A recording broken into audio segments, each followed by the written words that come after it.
నామములు అందరి కొందరంలో ఈ దినం దేవుని వాక్యంలో నుంచి తెస్సలోనికీయులకు రాసిన మొదటి పత్రిక 5వ అధ్యాయం 10వ వచనం.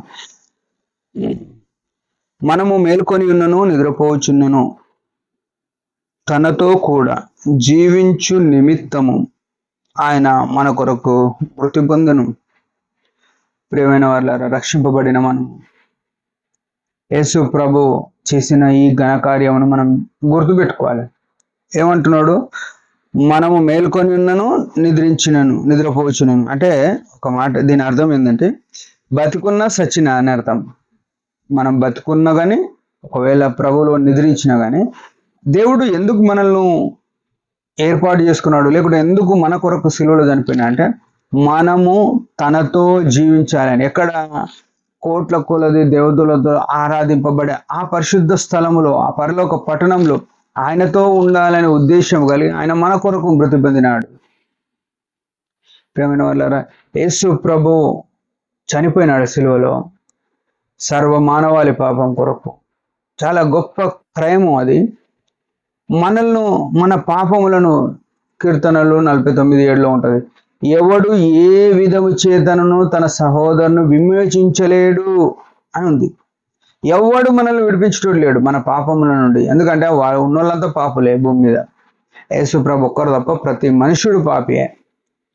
అట్లాంటి తరుణంలో అక్కడ కీర్తన 49లో ఏమన్నదంటే 9లో, వారి ప్రాణ విమోచన ధనము బహు గొప్పది. ఓ ప్రియ సహోదరుడా, సహోదరి, యేసు ప్రభు యొక్క ప్రాణము బహు గొప్పది, బహు గొప్ప క్రయం అది. ఎందుకు బహు గొప్పది అని అంటే మన పాపాలు అంత ఘోరమైనవి. మన పాపాల యొక్క వెల, మన పాపాల యొక్క భారము, బరువు ఎంత అంటే ఆ బహు గొప్పదైన యేసు ప్రభు రక్తము, యేసు ప్రభు యొక్క ప్రాణము పోవలసి వచ్చింది మన పాపాలకు. ఈ ఔన్నత్యమైన స్థితిని ఎరగలేకపోతున్నాం చాలాసార్లు. ఎందుకు అట్లా చేసినాడు? ఆ గొప్ప క్రయం అంటే తనతో జీవించాలని, మనం బతుకున్న సచ్చినా ఆయనతో ఉండాలనే ఉద్దేశంతో.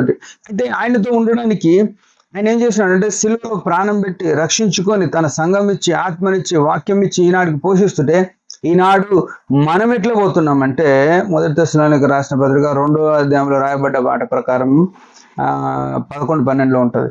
తన రాజ్యానికి, తన మహిమకు పిలిచిన దేవునికి తగినట్టుగా ఉండాలని దేవుని యొక్క కోరిక. మనం ఎట్లున్నామంటే తన రాజ్యానికి, తన మహిమకు మనం తగినట్టుగా ఉండాలనుకున్నాడు. మనం ఈనాడు ఎట్లా నడుస్తున్నాము? మన సొంత ఇచ్చల కొరకు, సొంత ఆలోచన కొరకు మనము నడుస్తున్నాము. ఇది మొదటి తెస్సలోనికీయులు 2:11-12 ఉంది.